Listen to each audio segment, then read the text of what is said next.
بسم اللہ الرحمن الرحیم۔ السلام علیکم ناظرین، جب قیامت کی تمام چھوٹی اور بڑی نشانیاں پوری ہو جائیں گی تو قیامت آنا شروع ہو جائے گی۔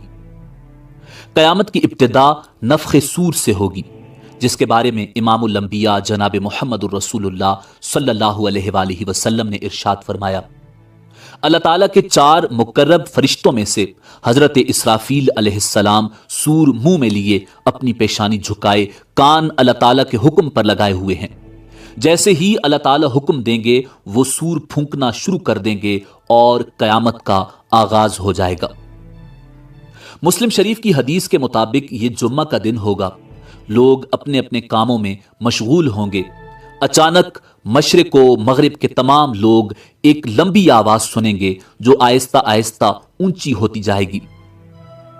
اس نامانوس آواز کی ہولناکی اور سختی کی وجہ سے لوگوں میں اضطراب اور بے چینی پھیلنی شروع ہو جائے گی۔